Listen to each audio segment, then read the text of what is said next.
Saioarekin, orain honetan Zigor Ibarzabal Bastarrika jauna daukagu gurekin, eta Nekane Artola Labordeta anderea, ongi etorriak biak, kasu honetan ikastolen elkarteko berrikuntza saietik datozenak, eta alboko gelan gurekin ditugu Amaia Laza Zubeltzu eta Koldo Aldabe jauna andereak, ongi etorriak ere beste gelatik, beraz zuzenean emango dizuegu hitza zuen aurkezpenarekin hasteko. Beraz nahi duzunean, zuen aditza.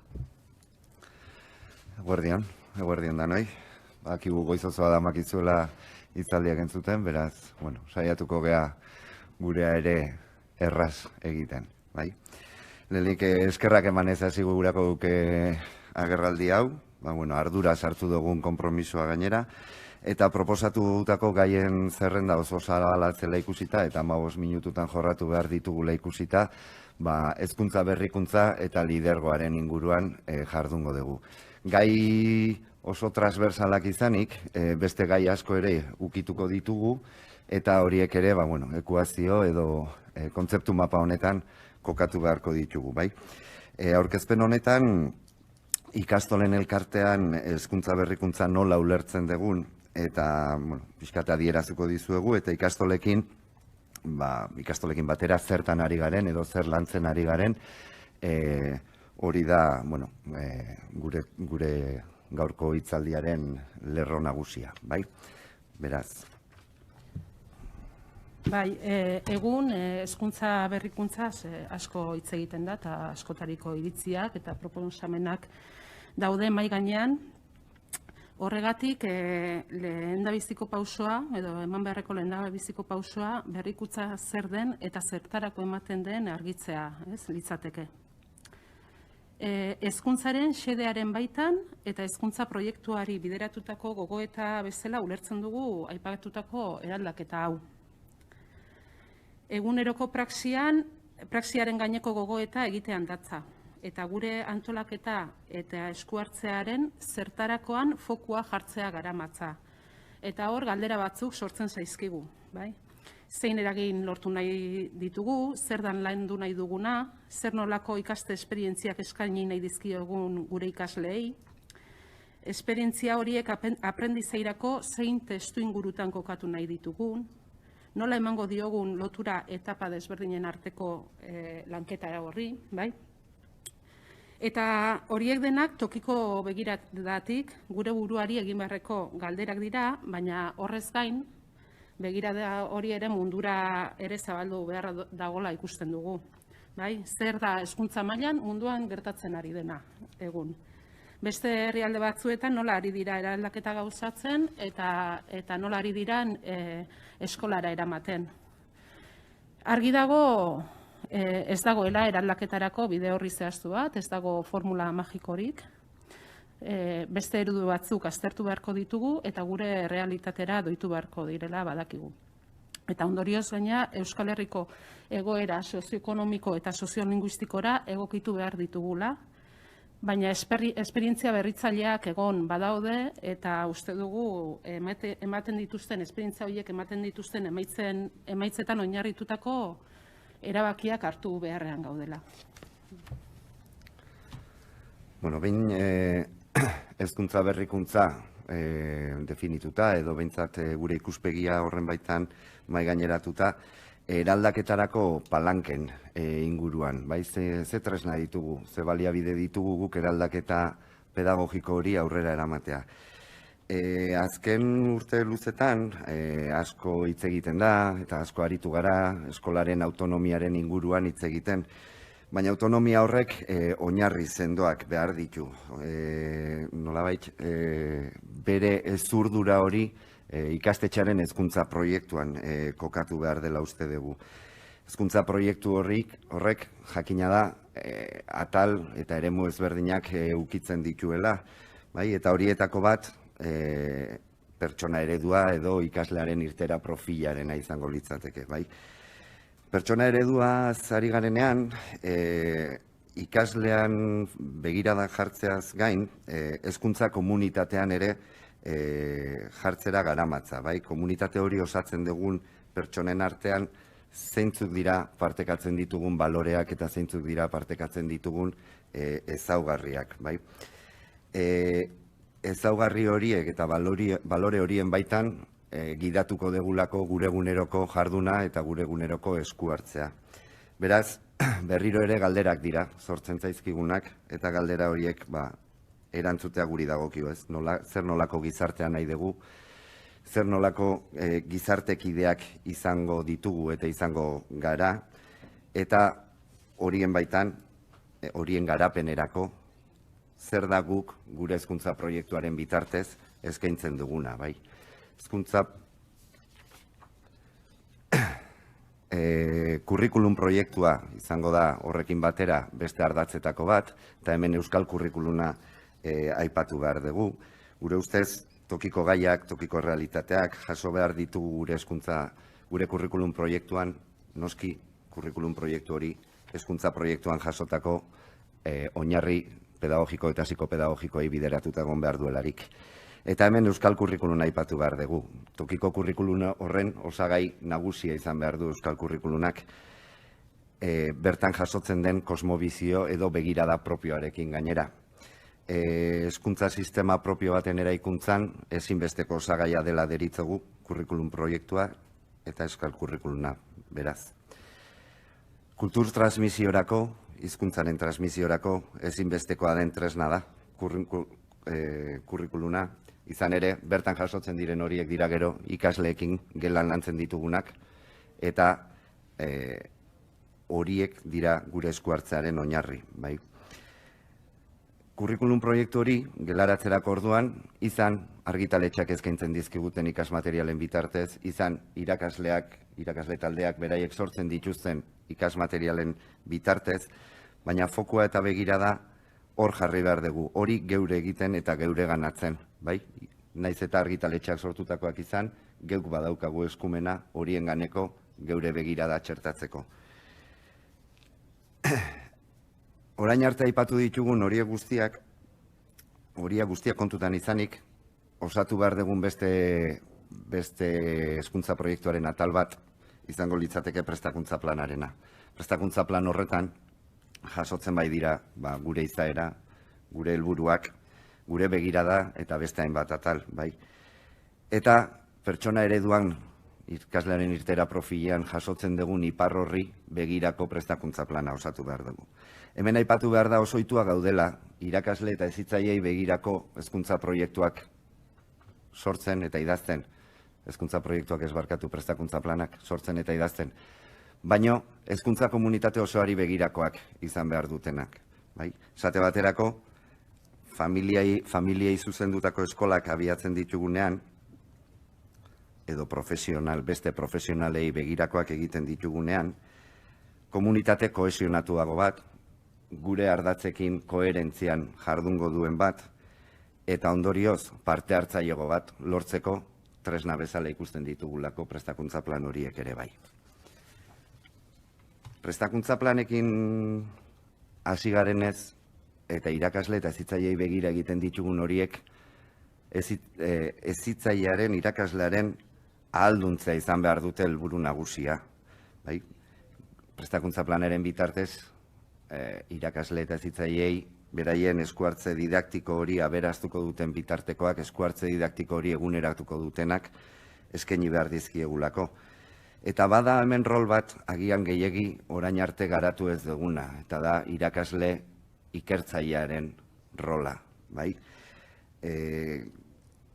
Informazioa, dokumentazioa eskura daukagu gero eta gehiago, eta hor ere baditugu irakasle oso motibatuak, berrikuntza pedagogikoan jarduteko prest daudenak, eta beti ere zuzendaritza taldearekin lorrokatuta noski, lidergo pedagogiko partekatu hori praktikatu nahiko luketeenak. Beraz, horretarako ere aukera eta bidea eskaini behar dugu. Guzti hau idatziz jasotzea, hezkuntza proiektu bat idaztea erresa ez baldin bada, hezkuntza proiektu hori praktikara eramatea, orduan eta zailagoa den egiteko bat bezala ikusten dugu, bai. Eta horretan, eskola antolaketa, ikastetxearen antolaketa, eta lan prozesu ezberdinen sistematizazioa egongo litzateke jorratzeko. Horrekin, urtez urte, hezkuntza mailan urtez urte errepikatzen ditugun lan ildo asko ditugu, eta horiek sistematizatuz da izanik askoz ere eraginkorrago eta efizienteagoak izango garela ulertzen degulako. Eta hemen aipu bat egin nahiko nukela, eta gaur egun hezkuntza sistema osatzen dugun ikastetxeen arteko eren bat baino gehiagok, hezkuntza proiektu gabe lan egiten dugu, edo hezkuntza proiektu hori gauzatzeko plan estrategikorik gabe lanean ari gara. Eta horrek, arrakastarako bidean utxune handiak sortzen dizkigula ikusten dugu. Bereziki planifikazioa, antolakuntza eta planifikazioa gakoak direlako arrakasta horren lorpenean. Plangintza horretan, bilera sistematika zehatzak jaso behar dira. Hezkuntza komunitate osoari begirakoak, naiz eta orain irakaslegoan eta irakasleen ordu ez lektiboen antolaketan zentratuko naizen. Irakasleek askotariko lanak egiten dituzte. Saioak idatzeaz gain, badago koordinazio lan bat, badako ikaslearen jarraipen bat egin beharra, badako etapa arteko koherentzia eta etapa barrukoa mantendu beharra, norbere esku hartzearen gogoeta, hausnarketa egitea eta taldeko gogoeta, besteak beste, prestakuntzatan jasotzen deguna, hori gelaratzea, hori mamitu eta gelara nola eramango dugun gogoetatzea, eta horiek guztiak egiteko denbora behar da. Horren bestez, horiek guztiak aurre ikusi eta egutegian kokatu egin behar ditugu. Eta hori ere, zuzendaritzaren egitekoa izango litzateke. Plan horretan jorratu behar dira noski, familia eta ikasleen parte hartzerako aukerak, foroak, eta beste. Hala moduz, aisialdi eskaintzaren inguruko gogoetak eta horietan eragiteko estrategiak eta abar. Agerraldi honetan, azaletik aipatzen ari garen guzti hauek gertatu daitezen ordea, ezinbestekoa izango da gure ikastetxetan dauden zuzendaritza taldeen lidergoa eta lidergo hori gauzatzeko ahalduntzea. Horrela izan ezean, nekez lortuko degulako berrikuntzarako palanka horiek aktibatzea. Talde hauek eskolaren funtzionamentuaren ardura daukate, eskolan gertatzen denaren ardura daukate, baina gogoetatu behar deguna da eskolan gertatzen denaren 100% pedagogia dela. Beraz, pedagogia hitz egiteko foroak sortu behar ditugu, aukerak eman behar dizkiegu, eta pertsona hauei lidergo hori garatzeko formazioa eman behar zaie. Pertsona hauen egiteko, talde honen, zuzendaritza talde honen egitekoa izango dalako, bilerak dinamizatzea, gaiak maigaineratzea, klaustroak momentu batzuetan xaxatzea, eta horretarako pertsona aldundua behar ditugu, eta aldi berean formatuak pertsonen kudeaketan, gatazken ebazpenean, gatazka horiek aurre ikusi edo gertatzen direnean esku hartzen, eta abar. Beraz, elkarlanerako foroak sortu behar ditugu, gogoetarako foroak sortu behar ditugu, formaziorako eta ikertzeko aukerak eskaini behar ditugu, eta abar. Egia da, berdinen arteko ikaskuntzarako kulturarik momentu honetan ez daukagula irakasleen artean, eta hori sortu beharreko zerbait da. Guk asko hitz egiten dugu ikaslei elkarlanean jardutean irakatsi behar digula, ikasketa kooperatiboan jardun behar digula, baina gero gu ez gara horren adibide oso onak edo onenak. Eta hori kultura da. Kultura elkarrekin jarduteko, koirakaskuntzan jarduteko, elkar behatzeko, bestearen esku hartzetik ikasteko eta nere ekarpenarekin bestearen esku hartze hori aberazteko. Eta horretarako guztian dako momentuak bilatu behar ditugu. Eta momentu horiek bilatze eta planifikatzea zuzendaritza taldeen egitekoa izan behar du. Eta azkeneko galdera gakoa edo, eta guzti honetan zein da administrazioak bete behar duen rola? Nola egituratuko da guzti hau? Nola eskainiko diogu bakoitzari behar duen hori? Euskal Hezkuntza Sisteman, gure hezkuntza sisteman baditugu esperientzi desberdinak eta oso aberatsak direnak gainera, ez? Izan berritzeguneak, ikastolen elkartea bera edo bestelako antolaketa eta saretzeak, ez da. Eta hoi guztia jakintza da, bai? Eredu hauek badituzte indarguneak eta hoiek identifikatu beharko genituzke, bai? Bakoitzak duen horretatik edan eta egitura eraginkor bat diseinatu behar dugu ikastetxeei aholkularitza, prestakuntza, jarraipena, laguntza eta baliabideak eskaintzeko. Zuzendaritzen ahalduntzea saritu da zigor eta talde hauek ahalduntzeko aholkularitza prozesuak beharrezkoa direla ikusten dugu. Lagundu egin behar zaiela, hezkuntza proiektua osatzen eta hezkuntza proiektu horretan jasotako ideiak gauzatu eta profesionalengana zein komunitateko beste kidengana hedatzen. Lidergo batek eskatzen dituen gaitasun lantzeko ere plangintza aplikatu behar da eta horretarako erakundeak gertukoak izan behar dute, bai? Konfiantzazkoak, ikastetxearen errealitatea ondo ezagutzen dutenak eta zuzendaritzarekin elkarlanean lankidetzan jardungo dutenak, bai? Beraien beharrei erantzuten dien eskaintza eta jarraipena eginez eta tokian tokiko errealitateak aintzat hartuz hezkuntza proiektuari erantzuten dion kontratu programak adostuz. Eta gainera esan behar dugu, zorionez, palanka hauetan, aipatu ditugu palanka hauetan eragiteko egiturak baditugula, sortuak daudela. Orduan kontua da, hauek norabide egokian jartzea eta egitura hauek egitura hauen moldaketa, berrantolaketan sakondu beharko litzateke. Eta hauxe izan da gure agerraldia, eskerrak ematen hasi dugu eta eskerrak ematen bukatuko dugu. Plazer bat izan da hemen egotea eta orain zuen txanda da. Eskerrik asko Ibarzabal eta Artola jaun andereak, plazerra gure izan da, beraz orain esan bezala irekiko dugu taldeen txanda eta hasiko gara talde sozialistatik, Pastor jauna, zurea da. Bueno, buenos días, Igor y Nekane. Como decía el presidente de la comisión, el placer ha sido nuestro y además quiero agradecerles el esfuerzo de condensación que han tenido que hacer para un tema tan complejo como el que han querido desarrollar, ¿no? A mí me parece que han dicho cosas muy importantes, ¿no? El tema de un proyecto educativo dirigido a toda la comunidad educativa creo que es fundamental y creo que es algo que se echa en falta en muchos centros, ¿no? Así como la figura del profesor investigador, algo que se empieza a abrir camino muy poquito a poco, pero que tampoco está recogido como tal, ¿no?, dentro del ordenamiento del sistema educativo y quizás sea una de las aportaciones que podamos poner encima de la mesa en ese nuevo documento de bases que estamos planteando. Y desde luego es fundamental el tema de la gestión de conflictos. Ha aparecido en muchas otras comparecencias.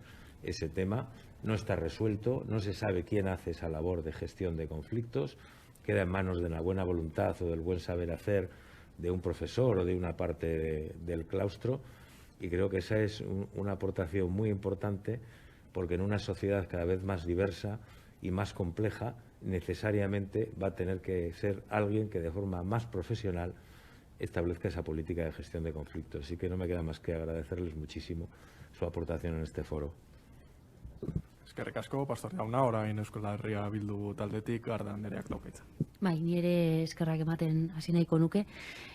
Eskerrik asko egindako gogoeta, ekarpenengatik eta gustatzen zait ere galderak eta zalantzak ez gu ere hortan gaudelako galderak eta zalantzak mahai gaineratzen eta argitzen, eta gustatu zait ere abiadaz berrikuntza zer dan eta nola ulertzen duzuen azaldu izanaz. Egia da denon ahotan dagoela, baina nahiko kontu abstrakto eta konplexua izan daitekeela ere.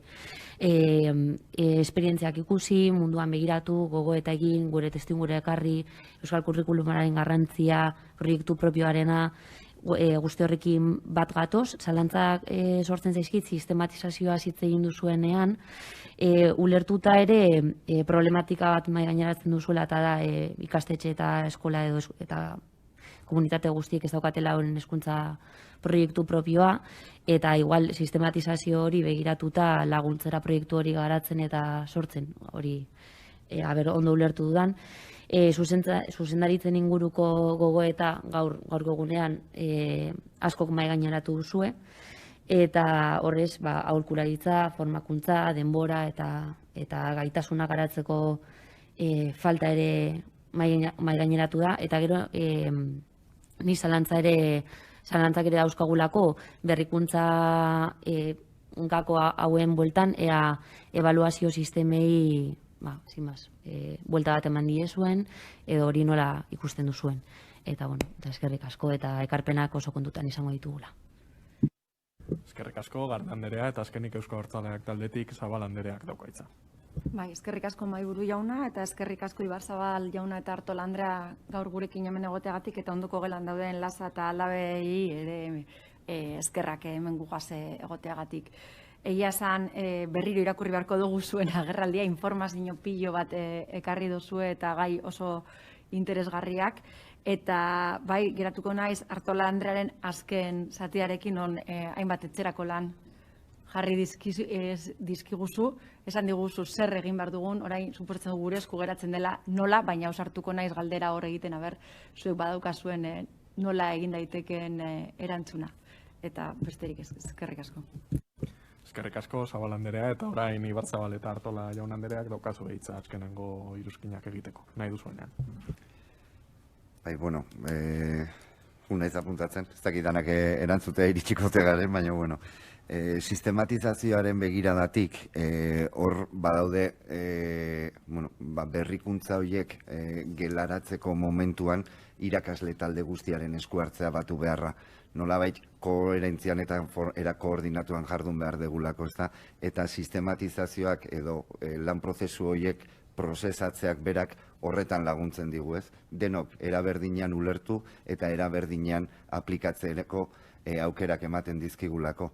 Eta hori da, guk poliki-poliki ematen ari garen urrats horiek, ez? Nolabait definitu eta horiek nola gelaratuko ditugun prozesatu, eta hor dago gakoa. Bigarrena, hezkuntza berrikuntza eta ebaluazioaren ikuspegitik. Uste dugu berrikuntza eta ebaluazioa guztiz lotuta dauden prozesuak direla. Berrikuntza prozesu guztiak ebaluatu egin behar dira. Neurtu egin behar dugu ze inpaktu lortzen ari garen berrikuntza horren bitartez. Eta berrikuntzaren hasieran egin ditugun hipotesi horiek ia benetan gauzatzen edo lortzen ari garen, eta horren bitartez gero hobekuntzak txertatu behar dizkiogu. Hemen lehenengoan asmatzea oso zaila izaten dalako, ez? Gero, ebaluazioa aipatzen dugunean, eta oain prozesuaren ebaluazioa aipatu dut, baina ebaluazioa aipatzen dugunean begirada ikaslaren gana joaten zaigu. Eta hori ere, pixkat goragoko foko batetik jartzea beharrezkoa dela ikusten dugu. Hau da, hezkuntza sistema ebaluatu behar da, ikastetxearen hezkuntza proiektua ebaluatu behar da, irakaslearen jarduna ere ebaluatu egin behar da. Hor, agian orain arte oso sakon begiratu ez ditugun alderdiak ditugu. Eta horretan tresna batzuk baditugu, ebaluazio diagnostikoa esate baterako, ikastetxearen proiektua, hezkuntza sistema, baina beste batzuk beharko ditugu eta sortu egin beharko dira. Eta gu pertsona eredua edo ikaslean irtera profil hori definitzen dugunean, amaieran, ia definitu dugun hori lortu dugun neurtu egin beharko genuke. Tresnak behar ditugu, horra aipatzen ditugun ezaugarri horiek, ia lortu ditugun edo horietan eragitea lortu dugun neurtu beharko genuke. Eta horretarako tresnarik momentu honetan ez daukagu. Ari gara gogoetatzen, ari gara gure hipotesiak egiten, eta, urratsak eman beharko ditugu tresna horren sorkuntzan, baina jakin behar dugu benetan gure hezkuntza proiektuak erantzuten dion guk jarritako pertsona eredu edo guk jarritako ipar horri. Eta bukatzeko ebaluazioaren gakoak aipatu dituzunean, ebaluazio ezitzaietaz hitzaitea gustatuko litzaiake. Urteak daramazkigu guzti honetan lanean, irakasleekin lanean, klaustro ezberdinetan, ebaluazio kalifikatibotik pixkat ateratzeko helburu horrekin, ze oso ohitua gaude kalifikatzen, eta agian, fokua lekuz aldatzea komeni da, ez? Eta hor, autoebaluazioa, koebaluazioa eta heteroebaluazioaren garrantzia, guzti hori autoregulazioari begirakoa, bai? Eta horiek guztiak tresnak dira, tresnak ikaslea bere ikasketa prozesuaren protagonista izateko. Azkenean berak gogoeta egiten duenean, berak bere utxuneak, bere akatsen inguruan hausnartzen duenean, bere ikasketa prozesuaren protagonista bihurtzen ari da, eta bere buruari hobekuntzarako erronkak jartzen ari zaizkioten gabe ez, eta hori da lortu beharko genukeena. Eta ebaluazio zitzai horretan noski irakasleak duen rola eta irakasleak ematen duen feedbackaren egokitasunaren garrantzia ezinbesteko osagaiak dira. Ez dakit zerbait utzi duten? Administrazioaren rola, aipatzen zenuen. Nolakoa izan behar duen? Administrazioaren rolean guk irudikatzen duguna da orain arteko sistemak homogeneizazio bat eskaintzen duela. Hau da, berritzegunen bitartez eskaintzen ditugun formazioek, eta guztiei nolabait berdina eskaintzen diegula, eta horrekin ez degula benetan ikastetxearen hezkuntza proiektu horretan sakontzea lortzen. Beraz, horregatik esaten dugu ikastetxearen bidelagun izan behar degula, ikuskariaren rolaren gainean gogoeta egin behar dela, beste era batera sakonago ezagutu behar dituztela ikastetxeak, eta beraien beharrei erantzuten dien eskaintza egin behar zaiela. Izan formazioaren bitartez, edo izan dituzten behar eta errealitateak berdintzait. Gaitasun handiko ikasleak diren, maila sozioekonomiko bajukoak diren, ikasle etorkin kopuru altua duten, horiei egokitzen zaien baliabide eskaintza ere egin behar zaielako, baina baliabide horiek beti ere zertarako batekin lotuta egonik eta jarraipen eta aholkularitza batekin. Eskerrik asko Artola eta Ibarzabal jaun andereak, eta baita alboko gelan dauden Amaia Lasa eta Koldo Aldabe jaun andereak gurekin partekatzeagatik zuen ikuspuntua ponentzia honetan eta ponentzia